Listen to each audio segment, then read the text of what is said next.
Baik, sebelumnya Assalamualaikum warahmatullahi wabarakatuh. Perkenalkan, nama saya Eva Novitasari dan 114210048. Di sini saya akan membahas mengenai struktural geologi.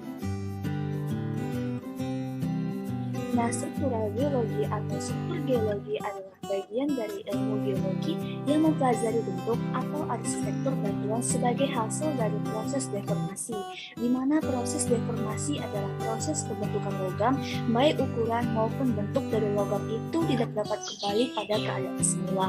Proses deformasi juga dilaksanakan dengan proses pengerjaan dingin, yaitu proses pembentukan logam di bawah suhu kristalisasi dari material yang dikerjakan.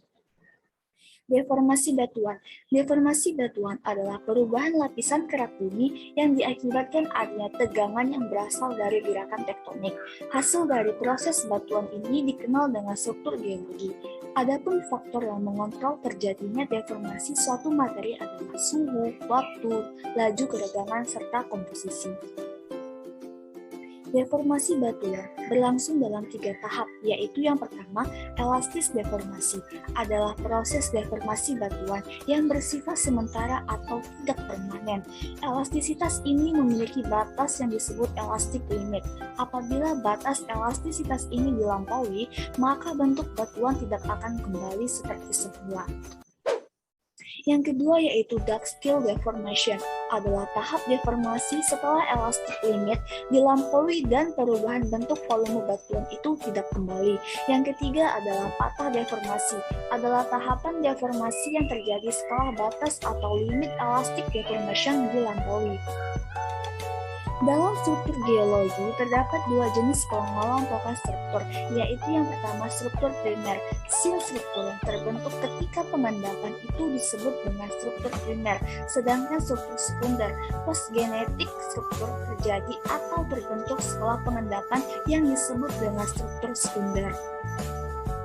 Yang pertama kita akan membahas mengenai struktur primer. Contoh dari struktur primer adalah yang pertama cross-bedding, adalah struktur primer yang membentuk suatu penyilangan suatu lapisan batuan terhadap lapisan batuan lainnya atau lapisan batuan yang lebih muda, batuan yang lebih tua. Yang kedua, tempat tidur bertingkat, adalah struktur lapisan sedimen yang menunjukkan perbedaan fragmen atau ukuran butir sedimen yang membentuk suatu lapisan batuan. Hal ini terjadi karena adanya gaya gravitasi yang mempengaruhi saat terjadinya perbedaan pada sedimen tersebut. Yang ketiga, tanda riak, primer perlapisan sedimen yang menunjukkan adanya permukaan seperti ombak atau bergelombang yang disebabkan oleh adanya struktur pengikiran oleh kerja air dan angin. Pada awalnya, lapisan batuan tersebut datar dan horizontal karena adanya pengaruh kerja udara dan angin yang menyebabkan bagian-bagian yang lemah itu terbawa angin atau angin yang menyisakan cekungan-cekungan yang membentuk seperti gelombang. Yang keempat adalah struktur bantal, adalah struktur yang berupa kenampakan seperti bantal-bantal. Bahan pembentuk struktur ini berupa pasir. Materi tadi tertimbun, kemudian mengalami penekanan tombol ke bawah. Yang kelima adalah vesicle, adalah struktur yang menunjukkan adanya lubang-lubang bekas gas keluarnya akibat adanya tekanan dari sedimen di atasnya. Yang keenam adalah flood cast, di mana flood cast ini adalah struktur primer yang terjadi akibat adanya penggerusan oleh angin maupun udara sehingga timbulan atau gelombang pada permukaan batuan tersebut. Nah, jenis struktur primer yang terjadi saat proses pembentukan batuan yang pertama adalah dike, yang kedua batholith, yang ketiga stop, yang keempat latosit, yang kelima seal, yang keenam lopolith, dan yang ketujuh adalah akolith. Selanjutnya kita akan membahas mengenai struktur sekunder.